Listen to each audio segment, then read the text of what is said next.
Amanah yang pernah dipersenda.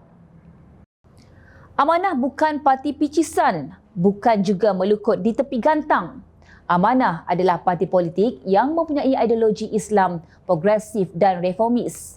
Ia juga merupakan salah satu daripada parti-parti yang tergabung dalam Pakatan Harapan. Malah Amanah melihat partinya sebagai parti yang progresif dan mampu duduk sama rendah, berdiri sama tinggi dengan rakan partinya di dalam Pakatan Harapan iaitu PH. Naib Presiden Amanah, Senator Datuk Seri Mujahid Yusof Rawal berkata, beliau tidak melihat partinya sebagai melukut di tepi gantang biarpun selepas PH bekerjasama dengan UMNO. Menurutnya, UMNO tidak pernah dianggap merebut segmen Amanah sebagai parti Melayu dan parti Islam kerana biarpun parti itu kecil, mereka mempunyai kekuatannya yang tersendiri. Saya tak fikir Amanah ini melukut di tepi gantang hanya kerana ia kecil dan UMNO pula lebih besar. Saya juga tak fikir UMNO mengambil segmen Amanah. Saya tidak berfikir demikian. Saya lebih melihat kekuatan Amanah itu, aset paling besar Amanah dalam realiti yang ada ialah sifatnya yang progresif dan sentiasa bergerak ke hadapan. Pemikiran progresif itu berjaya meletakkan Amanah dalam penjajaran politik baru hari ini. Katanya dalam siaran langsung Bicara Semasa Jom Channel beberapa hari lalu yang membincangkan tentang memposisikan Amanah dalam kesejajaran politik baru. Mujahid yang juga pengerusi Pakatan Harapan Perak berkata, beliau melihat Amanah berpotensi memposisikan diri dengan lebih berkesan dalam kerajaan perpaduan dalam tempoh beberapa tahun lagi. Katanya, 3 sifat Amanah iaitu progresif, inklusif dan peduli mampu membawa parti itu kekal berada dalam pensejajaran politik baru ini. Amanah mengamalkan sikap inklusif tanpa mengira kaum, agama, bangsa dan strata. Dalam hal ini, inklusiviti itu adalah syarat untuk mensejajarkan diri. Kalau kita tak inklusif, kita akan dilihat sebagai parti yang agak secluded dalam segmen pengundinya. Terakhir adalah dari sudut kepedulian, keprihatinan dalam isu masalah rakyat dan negara.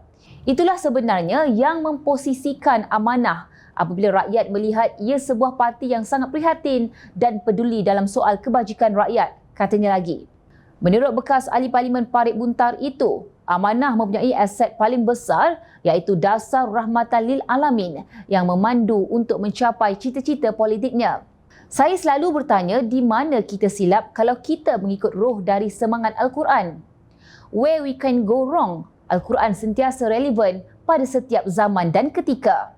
Kalau roh itu kita ikut, saya yakin penjajaran baru dalam negara ini, Amanah mampu memposisikan dirinya dengan berkesan bagi masa dan kekuatan sedikit kepada kita, ujarnya. Benar, walaupun pemimpin Amanah ini adalah kelompok yang sama dilabel sebagai Baruah DAP, Kuda Tunggangan DAP dan pelbagai gelaran yang diterima, namun itulah harga yang perlu dibayar oleh mereka demi memperkenalkan politik yang lebih harmoni dan berhemah. Itulah keberanian pimpinan Amanah yang perlu dan wajar dicontohi oleh musuh dalam seteru politiknya. Walau dihina dan dimaki demi kesejahteraan rakyat Malaysia, mereka merelakan tubuh mereka dilukai. Tidak seperti pimpinan Parti Suci, mereka lebih suka berselingkuh secara terbuka tetapi dalam masa yang sama menafikan hubungan gelap mereka. Akhirnya ditinggalkan tidak bermaruah sehingga gila talak siang dan malam.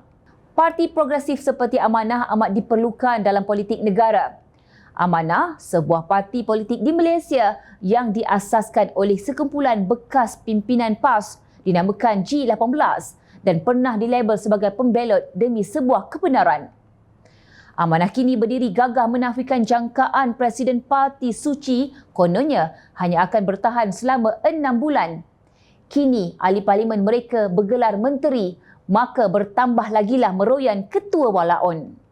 Selamat maju jaya Parti Amanah Negara terus melangkah melakar kejayaan demi Malaysia yang harmoni.